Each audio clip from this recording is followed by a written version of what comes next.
Skutečnou moc nad obětí nepředstavuje zbraň v kapse, ale uniforma a zákon. Pustím vám teď úryvek z 8. kapitoly Maniaka proti Bohu a odkaz na celou kapitolu přidám do komentářů. Vrah kočovník, ktorý využíva stopovanie, je prakticky neuchopiteľný, ak nerobí hlúpe chyby. Mení lokality, mení spôsoby, ale jeho motív zostáva rovnaký.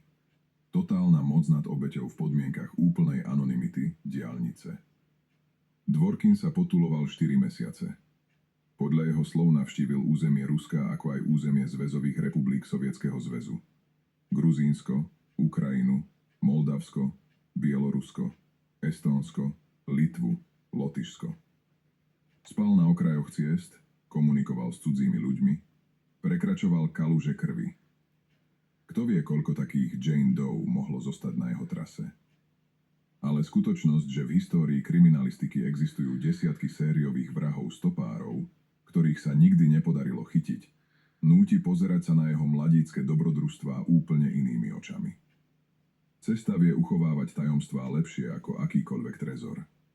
A niekedy ten, kto si sadne do vášho auta s nevinným úsmevom chudobného študenta, v skutočnosti len hľadá miesto, kde by mohol zhodiť ďalší náklad. Napriek chaosu stopovania, jeho presuny nezostali nepovšimnuté.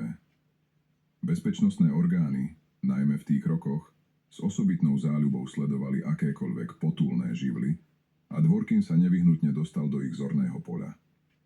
Epizóda s policajnou raziou počas jednej z nocí pod holým nebom, ktorú sám Dworkin opisuje ako hlbokú traumu, pri podrobnom preskúmaní vyvoláva množstvo otázok. Skontrolovali nám dokumenty a odviezli nás na miestnu milíciu. Ráno nám policajti zviazali ruky a nohy a veľkými nožnicami na strihanie oviec nám ostrihali vlasy až po korienky. Pre bežného človeka je to poníženie, svojvôľa. No pre latentného sadistu, posadnutého kontrolou, je to majstrovská lekcia, pri ktorej na vlastnej koži pocítil ďalší nástroj podrobenia a dehumanizácie.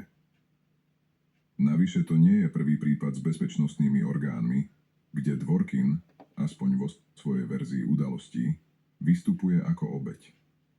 Podobnú skúsenosť opisoval ešte pred začiatkom svojho tuláckeho života. Nariadili mi, aby som vošiel do kancelárie vyšetrovateľa, kde začalo kruté týranie. Bili ma, hádzali ma z rohu do rohu, nasadili mi na hlavu moju vlastnú tašku a ťahali ma za bradu po celej miestnosti. Podkladali mi nohy, takže som padal na zem. Policajti odo mňa ani nežiadali, aby som niečo podpísal. Jednoducho sa zabávali a ako sa neskôr ukázalo, naťahovali čas. Potom ma pár hodín držali v cele predbežného zadržania a nakoniec ma, polonehybného od bolesti s poraneným chrbtom, doma sa mi spustilo krvácanie z obličiek, odviedli do miestnosti, kde sedeli dvaja veľmi vážni muži v civilnom oblečení. V okamihu, keď ho držali a on bol bezmocný, si Dworkin osvojil najdôležitejšiu lekciu. Skutočná moc nie je zbraň vo vrecku, ale uniforma a zákon.